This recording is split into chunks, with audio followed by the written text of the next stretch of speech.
राम एक साधारण किसान है जो गांव में अपने छोटे से खेत पर मेहनत करके अपना काम और अपने परिवार का गुजारा करता था। उनकी पत्नी सीमा एक समझदार और संप्रत महिला थी। उनका एक बेटा मोहन है जो शहर में पढ़ाई कर रहा है। राम और सीमा ने बड़ी मेहनत से अपने बेटे को पढ़ाई के लिए भेजा ताकि वो अच्छे से भविष्य की नींव रख सके। कुछ टाइम बाद मोहन की पढ़ाई पूरी हो जाती है और उसे अच्छी नौकरी भी मिल जाती है। वो बहुत खुशखबरी लेकर अपने गांव आता है और अपने माता पिता से बोलता है, माँ, पिताजी, आप लोग के दुख के दिन खत्म हो गए। मुझे ना शहर में एक बहुत अच्छी नौकरी मिल गई है और तनख्वाह भी बहुत अच्छी है। अब आप लोग ने चिंता मत कीजिएगा। आप लोग को अब कभी भी किसी भी चीज के लिए सोचना नहीं पड़ेगा। आपको हर एक चीज लाकर मैं दूंगा, क्योंकि इस घर की जिम्मेदारी अब से मैं उठाऊंगा। बेटा, तेरे मुंह से ये सब सुनने के लिए बरसों से इंतजार कर रही थी। कब तू आकर मुझसे कहेगा कि माँ, अब मैं इस घर की सारी जिम्मेदारी उठाने लायक हो गया हूँ। आज मेरी तपस्या सफल हो गई है। मैंने अपने बेटे को इस लायक बना दिया है कि वो घर की जिम्मेदारी निभा सके। हाँ माँ, मैं आज इस लायक बन गया हूँ कि मैं आप लोगों की जिम्मेदारी अच्छे से निभा सकूँ। माँ, मुझे आपसे एक बात करनी थी। हाँ बेटा, बोल ना, तू मुझसे क्या कहना चाहता है? आज तू जो बोलेगा तेरी सारी बात मान लूंगी। तूने मेरा सर गर्व से ऊंचा कर दिया है। माँ, शहर में मैं पूजा नाम की एक लड़की से बहुत प्यार करता हूँ और पूजा भी बहुत समझदार है और पढ़ी लिखी भी है और मैं शादी करना चाहता हूँ उससे। लेकिन अगर आप लोगों की मर्जी नहीं है तो मैं शादी नहीं करूँगा। बेटा, आज तक मैंने तुझे कभी किसी चीज के लिए मना नहीं किया है जो आज करूँगी। अगर तूने पसंद किया है तो जरूर लड़की अच्छी होगी।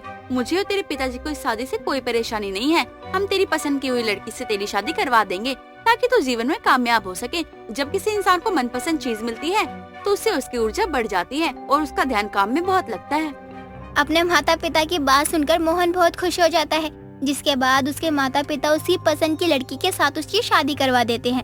पूजा का स्वभाव बहुत ही मिलनसार था और स्नेही था, जिससे राम और सीमा दोनों ही बहुत खुश होते हैं।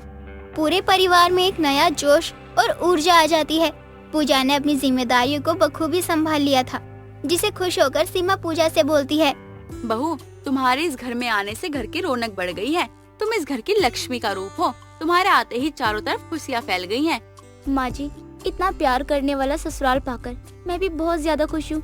मुझे उम्मीद नहीं थी कि मेरे जैसे बिना माँ बाप की बेटी को इतना प्यार करने वाला ससुराल मिलेगा। तुम्हारे आते ही चारों तरफ खुशियाँ फैल गई हैं। बहू, तुमने आज तो बोल दिया, लेकिन आज के बाद ये बात जुबान पे मत लाना। तुम्हारे माँ बाप है ना, हम है तुम्हारे माँ बाप। आज के बाद तुम कभी भी अपने आप को बिना माँ बाप की मत समझना। मुझे माफ कर दीजिए माँ जी, अगर मैंने आपका दिल दुखाया हो तो मैं आपसे वादा करती हूँ कि मैं आज के बाद कभी इस बात को अपनी जुबान पर लेकर नहीं आऊंगी। सीमा बड़े ही प्यार से अपनी बहू को गले लगा लेती है। सब कुछ ठीक चल रहा था, तभी अचानक से एक दिन राम की तबीयत बिगड़ने लगती है। डॉक्टर से जांच करवाने पर पता चलता है कि उसे गंभीर बीमारी है। राम की बीमारी के कारण परिवार की आर्थिक स्थिति कमजोर होने लगी थी। सीमा और पूजा मिलकर घर के खर्चों को संभालने की कोशिश करती हैं, लेकिन हालात इतने बिगड़ जाते हैं कि कठिन समय में मोहन को अपनी नौकरी छोड़कर घर आना पड़ता है, जिसके कारण वो भी आर्थिक रूप से कमजोर हो जाता है। अपने पति की कमजोरी को देखते हुए पूजा ने अपनी पढ़ाई और कौशल का सही उपयोग करते हुए एक छोटा सा व्यापार शुरू करने का फैसला किया और इस बारे में बात करने के लिए वो अपनी सास के पास जाती है और कहती है, माँ जी, पिताजी की तबीयत खराब होने के कारण घर की स्थिति दिन पे दिन बहुत खराब होती जा रही है और नौकरी जाने की वजह से ये भी आर्थिक रूप से कमजोर हो गए हैं। अपने घर की स्थिति को सुधारने के लिए मैं एक नया व्यवसाय शुरू करना चाहती हूँ। बहू, बात तो तुम्हारी बिल्कुल सही है, क्योंकि ऐसे हाथ पे हाथ धरे रहने से कुछ नहीं होने वाला है, वरना कुछ टाइम बाद तो हमारे खाने के लाले पड़ने लगेंगे। नहीं माँ जी, ऐसा कुछ भी नहीं होगा। आप चिंता मत कीजिए, मैं सब कुछ संभाल लूंगी। आप बस मुझे नया व्यवसाय शुरू करने के लिए आज्ञा दे दीजिए। बहू, मैं तुझे आज्ञा दे दूंगी, लेकिन नया व्यवसाय शुरू करने के लिए हमारे पास पैसे नहीं है। इस टाइम हमारी आर्थिक स्थिति खराब हो चुकी है। नया व्यवसाय कैसे शुरू करेंगे हम? माँ जी, अगर आपको कोई ऐतराज ना हो तो मैं अपनी शादी के गहनों को गिरवी रखकर कुछ पैसे उधार ले लेती हूँ और जैसे ही मेरा काम सेट हो जाएगा मैं उन गहनों को छुड़ा लूंगी। सीमा को अपनी बहू पर बहुत विश्वास था, जिसके कारण वो गहने को गिरवी रखने की इजाजत दे देती है। जिसके बाद पूजा ने घर की महिलाओं के लिए सिलाई कढ़ाई का काम शुरू किया। धीरे धीरे पूजा के काम की सराहना होने लगी और उसका व्यापार अच्छा चलने लगा। पूजा ने अपने परिश्रम और लगन से परिवार की आर्थिक स्थिति को संभाला और राम के इलाज के लिए पैसे भी जुटाए। पूजा की मेहनत और आत्मविश्वास ने गांव के लोगों को भी प्रेरित किया। उन्होंने पूजा के काम में मदद करना शुरू किया। गांव की औरतें भी पूजा के साथ मिलकर काम करने लगी। इस प्रकार पूजा ने न केवल अपने परिवार को संभाला बल्कि गांव के विकास में भी अपना योगदान दिया। ये सब देखकर सीमा ने अपने बेटे मोहन से कहा, बेटा, तेरी पसंद सच में बहुत अच्छी थी। अगर मैंने उस टाइम तेरी पसंद पे विश्वास नहीं किया होता तो आज हमारे घर के हालात कभी नहीं सुधरते। तेरी पसंद तो बहुत तगड़ी निकली। उसने ना ही सिर्फ घर को संभाला है बल्कि पूरे गांव में औरतों को नया रोजगार के बारे में बताया है। आप सही कह रही है माँ। मेरी आर्थिक रूप से कमजोर हालत में उसने मेरा साथ दिया। जब भी मैंने उसे पैसों को लेकर सहायता मांगी, उसने मुझसे कभी नहीं पूछा कि तुम्हें पैसे क्यों चाहिए, क्या करोगे, क्या खर्च करोगे, कहाँ खर्च कर दिए। कोई सवाल नहीं किया। चुपचाप मुझे पैसे दे दिया और मेरी मदद की। और अब मेरी बारी है कि मैं उसकी मदद करूँगा। हाँ बेटा, मैं भी तुझे यही बोलने वाली थी। अब दोबारा नौकरी पे जाने की क्या ही जरूरत है। तू बहू के साथ उसके व्यवसाय में उसकी मदद कर दियो और उसे आगे बढ़ाइयो, क्योंकि नौकरी से अच्छा है अपना खुद का बिजनेस होता है। जब तेरी खुद की बीवी इतनी तगड़ी है तो तुझे किसी चीज की क्या ही जरूरत है। माँ आप सही कह रही है। पूजा पे मुझे पूरा यकीन है। कुछ समय में वो अपने बिजनेस को एक बुलंदी के आसमान पे पहुंचा देगी। बेशक मैं कमजोर था, जिसके कारण कभी खुद का बिजनेस खड़ा नहीं कर पाया, लेकिन मेरी पत्नी वो करके दिखाएगी जो उसका पति नहीं कर पाया। आज पूरे गांव में उसका नाम चलता है। उसकी कामयाबी को देखकर मुझे बहुत खुशी होती है और मैं अपने आप को किस्मत वाला समझता हूँ जो ऐसी पत्नी मुझे मिली है। इस बात के लिए मैं अपने आप को नसीब वाली समझती हूँ कि मैं इसे अपने घर बहू बना कर लाई। मैं कब से दूर खड़ी होकर आप लोगों की बातें सुन रही हूँ। आप लोग सिर्फ और सिर्फ मेरी तारीफ करते जा रहे हो। ये मत भूलिए कि अगर मैं यहाँ तक पहुँची हूँ तो सिर्फ और सिर्फ आप लोगों के सहारे ही पहुँची हूँ। अगर आप लोगों ने मेरा साथ नहीं दिया होता और मुझे पीछे खींच लिया होता तो मैं इस मुकाम पर कभी नहीं पहुंच पाती। इसीलिए आज मेरी इस कामयाबी के पीछे आप सभी लोगों का हाथ है। मैं बहुत नसीब वाली हूँ जो इस घर की बहू बनकर आई हूँ। हाँ बहू, हम मानते हैं कि हमने तेरा साथ दिया, लेकिन तेरे अंदर वो कला थी ना जिससे तूने बुरे समय में अपने ससुराल को संभाल लिया। इसलिए मैंने सोचा है कि अब तुम्हारे बिजनेस में तुम्हारा साथ मैं दूंगा और दोबारा नौकरी करने शहर नहीं जाऊंगा। ये बात सुनकर पूजा खुश हो जाती है और उस दिन के बाद से मोहन पूजा के बिजनेस में उसका हाथ बटाना शुरू कर देता है। समय बीतता है और समय के साथ पूजा और मोहन की मेहनत रंग लाती है। राम का इलाज ठीक से हो गया था और वह धीरे धीरे स्वस्थ होने लगा था। अब परिवार की आर्थिक स्थिति भी ठीक होने लगी थी और उसका परिवार विस्तार हो चुका था, जिसके कारण परिवार में खुशहाली वापस आ गई थी। पूजा की मेहनत और संपन्न ने सबका दिल जीत लिया था। राम और सीमा को अपनी बहू पर गर्व था। मोहन भी अपनी पत्नी की ताकत और मेहनत को देखकर बहुत खुश था। माधुरी को तीखा खाना बहुत पसंद था। एक दिन वो रसोई में खाना बना रही होती है, तभी उसकी सास सुलोचना और चाची सास सुनीता बाहर से घर आती हैं और सुलोचना माधुरी को रोकते हुए बोलती है, बहू कहाँ जा रही है तू? देख तेरी चाची सास आई हैं, इनके लिए कुछ खाना ले आ। जी माँ जी, क्यों नहीं, आप लोग बैठिए, मैं अभी कुछ अच्छा सा बना कर लाती हूँ। हाँ बहू, कुछ अच्छा बना लियो ताकि तेरी चाची बार बार आए और तेरे हाथ का खाना खाएं। जी माँ जी, अभी लाती हूँ। आज मैं चाची जी को ऐसी चाय बनाकर पिलाऊंगी ना कि चाची जी कभी नहीं भूल पाएंगी। वो तो मैं जानती ही हूँ बहू कि तेरे हाथ में जादू है, लेकिन ऐसा कुछ मत बना दियो कि तेरी इज्जत बनने की जगह बिगड़ जाए। बिल्कुल माँ जी, आप इतनी चिंता क्यों करती हो?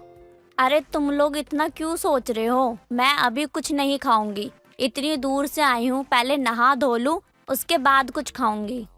जी चाची जी, आप नहा धोकर आइए, मैं थोड़ी देर में आपके लिए कुछ खाने को लाती हूँ।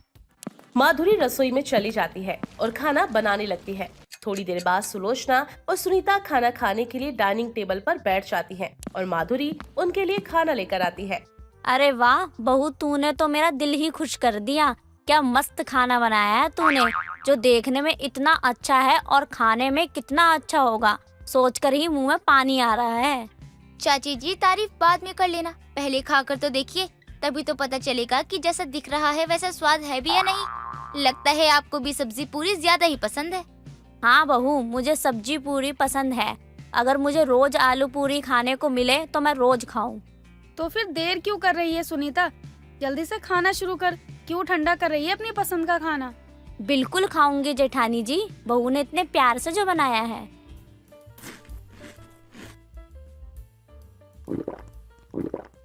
अरे क्या हुआ चाची जी, आप खाते खाते उठ क्यों गई? अभी तो आपको पूरी सब्जी और खानी है। हटा अपनी ये सब्जी पूड़ी। ये सब्जी पूड़ी नहीं बल्कि जहर है, जहर। कितनी मिर्ची है इसमें।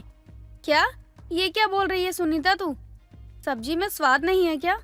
मैं सच बोल रही हूँ जेठानी जी। स्वाद तो जब पता चलेगा ना, जब मैं इसे खा पाऊंगी। ये सब्जी पूरी नहीं बल्कि मिर्ची भरी सब्जी पूरी है। मुझे कुछ मीठा खाने को दो वरना मेरी जान चली जाएगी। अच्छा तू शांत हो जा और मेरे साथ चल, मैं अभी तुझे कुछ मीठा देती हूँ। सुलोचना सुनीता को लेकर रसोई में जाती है और फ्रिज से मिठाई निकाल कर देती है। ले सुनीता, तू इसे खा ले। इससे तेरे मुंह का तीखापन ठीक हो जाएगा और तुझे आराम भी मिलेगा। माफ करना चाची जी, मुझे नहीं पता था कि आपको तीखा पसंद नहीं है। आप इतना परेशान हो जाएंगी। बहू, ये खाना तीखा नहीं बल्कि जहर है। आपको तो पता था कि मैं ज्यादा तीखा नहीं खाती हूँ, तो कम से कम आपको तो अपनी बहू को बताना चाहिए। चाची जी, माँ जी की गलती नहीं है। माँ जी ने मुझे पहले ही सबकी पसंद नापसंद के बारे में बताया था, लेकिन वो क्या है ना कि मुझे तीखा खाना खाना बहुत पसंद है, इसलिए मुझसे गलती से ज्यादा मिर्ची हो गई। बहू, मैंने तुझे कितनी बार बोला है कि मिर्ची में अपना हाथ थोड़ा कम उठाया कर, लेकिन तुझे मेरी बात समझ में ही नहीं आती। माँ जी, मैंने रोज से तो कम ही मिर्ची डाली थी। अब मुझे ये थोड़ी ना पता था कि चाची जी बिल्कुल उबला हुआ खाना खाती हैं। कोई बात नहीं, जो हुआ उसे भूल जाइए और चलकर खाना खा लीजिए। बहू, मैं तो तेरे हाथ जोड़ती हूँ, तू अभी यहाँ से जा, हमें कुछ नहीं खाना। माधुरी वहाँ से चली जाती है। माधुरी के ससुराल वाले उसके तीखे खाने की आदत से बहुत परेशान थे, क्योंकि हर रोज तीखा खाना खाने की वजह से आए दिन किसी न किसी की तबीयत खराब ही रहती। एक दिन उसका पति रुपेश अपना पेट पकड़े अपने कमरे से बाहर आता है और माधुरी से बोलता है, बहुत जोरों की भूख लगी है, कुछ अच्छा सा खिला दो, लेकिन हाँ तीखा कम रखना। ठीक है रुपेश जी, नहीं बनाऊंगी तीखा। सभी लोग मेरे तीखे खाने के पीछे पड़े रहते हो। अरे तुम खाना बनाती इतना तीखा हो ना कि ना चाहते हुए बोलना पड़ जाता है। मैं तीखा नहीं बल्कि चटपटा बनाती हूँ, जो आप लोगों को समझ में नहीं आता है। अच्छा ठीक है, तुम जो बना के लाओगी मैं चुपचाप खा लूंगा, क्योंकि मेरे पेट में बहुत दर्द हो रहा है भूख से। जाती हूँ जी, आप तो बच्चों की तरह पीछे ही पड़ गए हो। माधुरी रसोई में जाती है और थोड़ी देर बाद आलू की सब्जी और जीरे वाले पराठे लेकर अपने कमरे में आती है। देखिए रुपेश जी, मैंने आपकी पसंद का खाना बनाया है, आलू की सब्जी और जीरे वाले पराठे। लाओ लाओ जल्दी लाओ, मुझे बहुत भूख लगी है।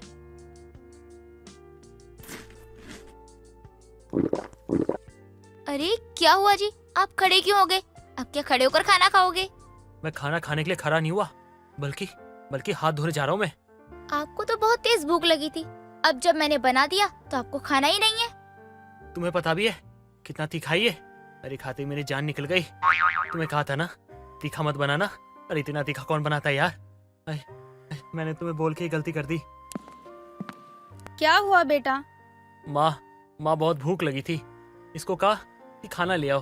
अरे खाने में इतनी मिर्ची भर के लाई कि मेरा मुंह अभी तक चल रहा है। इससे कभी कम मिर्च वाला खाना बना है जो आज बनेगा? तू रुक, मैं तेरे लिए खिचड़ी बना कर लाती हूँ। रहने दो माँ, वैसे भी अब मुझसे कुछ नहीं खाया जाएगा। मैं बाहर जाना जूस पीने के लिए, ताकि मुझे राहत मिले। रुपेश कमरे से चला जाता है, जिसके बाद सुलोचना भी अपनी बहू को खरी खोटी सुनाकर वहाँ से चली जाती है और अपने कमरे में खुद से बोलती है, अब बहू का तीखापन खाने की आदत को बदलने के लिए मुझे कुछ न कुछ तो करना ही पड़ेगा। एक काम करती हूँ, इसे कुछ दिनों के लिए अपनी बहन के यहाँ भेज देती हूँ, क्योंकि उसका पति डॉक्टर है और डॉक्टर के घर में तो वैसे भी उबला हुआ खाना खाते हैं। ना ये वहाँ तीखा बना पाएगी और ना ही खा पाएगी, शायद इसका तीखापन कम हो जाए। सुलोचना अगले दिन अपनी बहू को लेकर अपनी बहन सुमित्रा के घर जाती है और माधुरी को रसोई में चाय बनाने के लिए भेजकर सुमित्रा को सारी बातें बताते हुए बोलती है, दीदी आप मेरी बहू को अपने घर रखेंगे कुछ दिन के लिए? मुझे पूरा यकीन है कि अगर माधुरी आप लोगों के साथ यहाँ रहेगी तो शायद तीखा खाना कम कर देगी, क्योंकि जब मिलेगा ही नहीं तो खाएगी क्या? क्या हुआ दीदी, आप इधर उधर क्यों देख रही हैं? कोई दिक्कत है क्या? आप मेरी बहू को अपने पास नहीं रखना चाहती क्या? नहीं सुलोचना, ऐसी बात नहीं है। वो क्या है ना, हम सभी फैमिली वाले रिलेटिव की शादी में जा रहे हैं, कुछ दिन बाद ही आएंगे, तो बहू को ऐसे अकेले छोड़कर जाना ठीक नहीं लग रहा है। दीदी ये तो बहुत छोटी सी बात है, इसमें क्या परेशान होना। जब आप लोग शादी से वापस आ जाएंगे मैं तब माधुरी को ले आऊंगी। हाँ ये भी ठीक रहेगा। कुछ देर बाद सुलोचना अपनी बहू को लेकर घर पर वापस आ जाती है और 1 महीने के बाद दोबारा लेकर जाती है। उसी बीच उसे अपने रिश्तेदारों से पता चलता है कि उसकी बहन झूठ बोल रही है, जिसका उसे बहुत बुरा लगता है और वो सुमित्रा को अकेले में ले जाकर बोलती है। दीदी, मुझे एक बात नहीं समझ में आई। आपने मुझसे झूठ क्यों बोला कि आप अपनी फैमिली के साथ शादी में जा रही हैं? अगर आपको मेरी बहू को अपने साथ नहीं रखना था तो आप पहले ही मना कर देती। सुलोचना, तुम गलत समझ रही हो। बात ऐसी है, जब तुम अपनी बहू को लेकर आई उस समय मैं बहुत तीखा खाती थी, तो तुम्हारी बहू क्या ही समझती। तो आपने पहले क्यों मना किया? पहले और अब में क्या फर्क है? फर्क ये हुआ कि उस दिन के बाद मैंने तीखा खाना बंद कर दिया। धीरे धीरे 1 महीने में मेरी आदत छूट गई। अब तो मैं तेरी बहू को भी बोल सकती हूँ कि इतना तीखा खाना अच्छी बात नहीं है। अपनी बहू का तीखा खाना छुड़वाने के लिए सुलोचना अपनी बहू को यहाँ पर छोड़ देती है और 1 महीने के बाद जब वो उसे वापस लेकर अपने घर पर जाती है तो वो पहले से भी ज्यादा तीखा खाना बनाने लगती है और पूछने पर वो सबको बताती है कि उसने अपने साथ साथ उन लोगों को भी तीखा खाना सिखा दिया है। जिसे सुनकर सुलोचना अपना सर पकड़कर हॉल में बैठ जाती है और माधुरी हंसते हुए वहाँ से चली जाती है। साक्षी और रानी दोनों सगी बहनें थी, लेकिन उनकी किस्मत में बहुत अंतर था।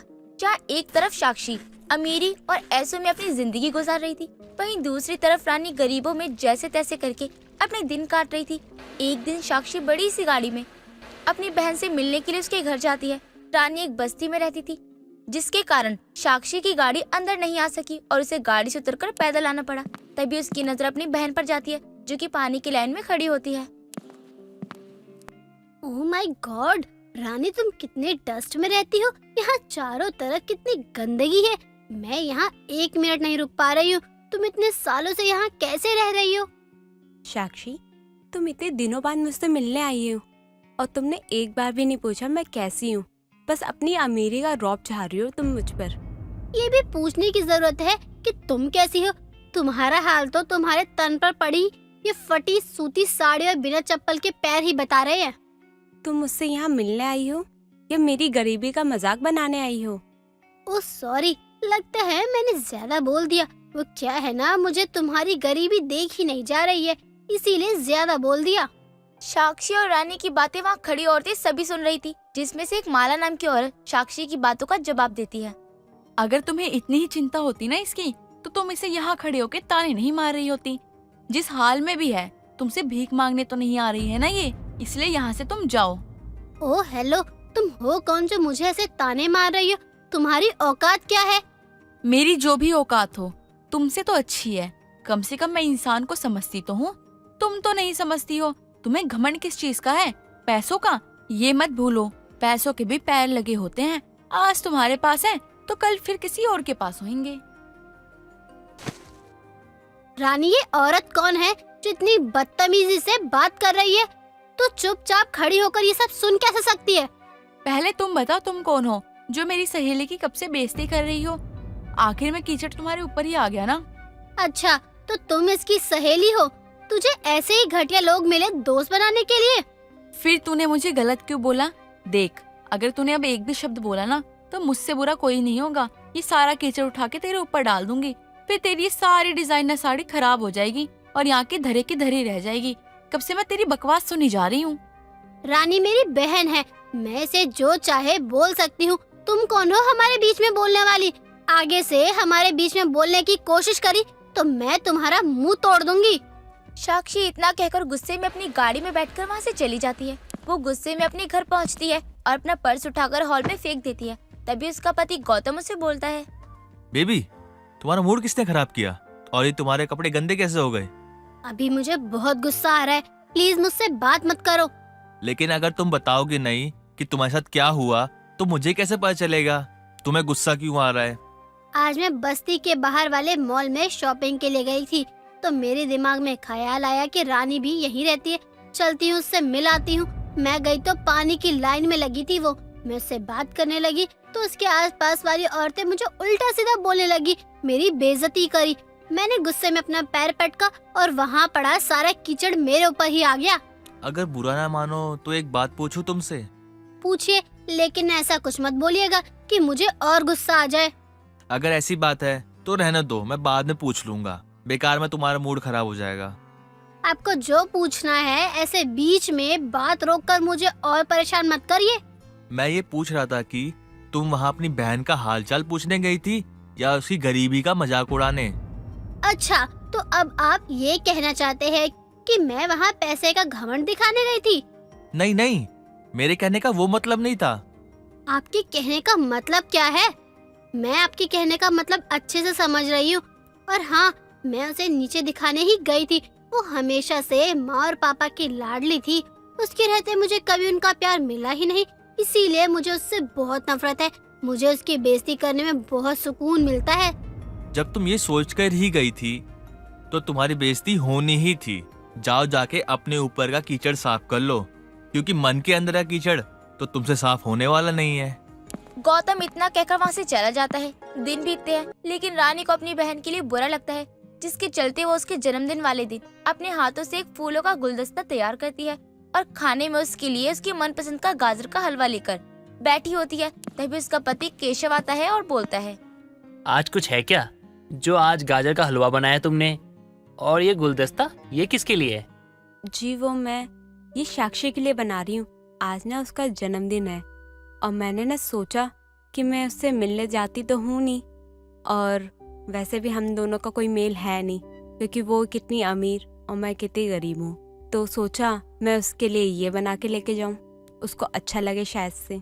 एक बात बताओ, तुम कौन से मिट्टी की बनी हो? उस दिन वो तुम्हारे घर आकर तुम्हारी बेइज्जती करके गई है, वो भी सभी बस्ती वालों के सामने। उसके बाद भी तुम्हें उसके घर जाना है?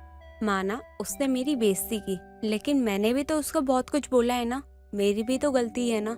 लेकिन वो बचपन से ही घमंडी है, लेकिन मुझे एक बार सोचना तो चाहिए था।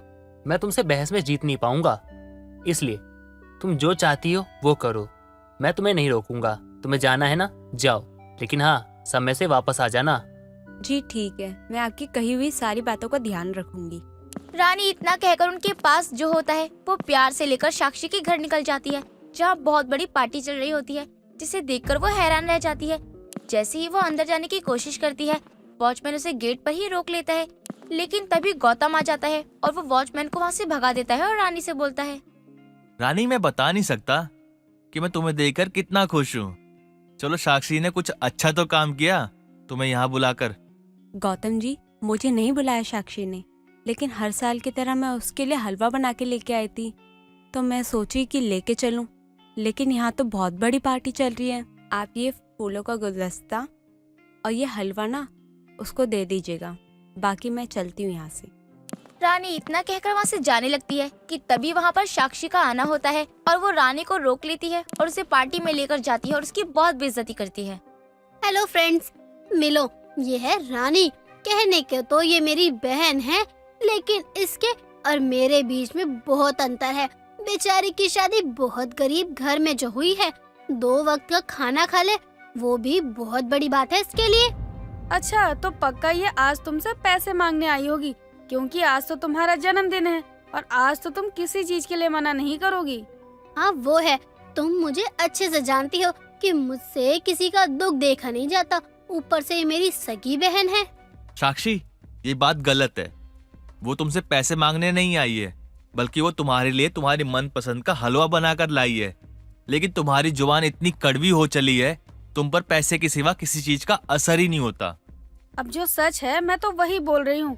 ये गरीब लोग होते ही हैं, अमीरों का खून पीने वाले। इसके पति ने इसे यहाँ इसीलिए भेजा होगा कि जाओ अपनी अमीर बहन से कुछ लेकर आ जाओ। अगर वहाँ जाओगी तो जरूर कुछ न कुछ मिल जाएगा। देखो, तुम तो चुप ही रहो। तुम सब पे अमीर का घमंड चढ़ा हुआ है, लेकिन जिस दिन ये घमंड टूटेगा, उस दिन तुम लोग अपनी नजर में इतना गिर जाओगे कि किसी से नजर नहीं मिला पाओगे। साक्षी, मैं अपने पति की कसम खा रही हूँ, मैं आज के बाद तेरे यहाँ पर कभी नहीं आऊंगी। और मुबारक हो ये तेरे अमीर ससुराल, और मैं अपने गरीब ससुराल में ना खुश हूँ। रानी इतना कहकर गुस्से में वहाँ से चली जाती है और दोबारा कभी साक्षी के घर नहीं आती।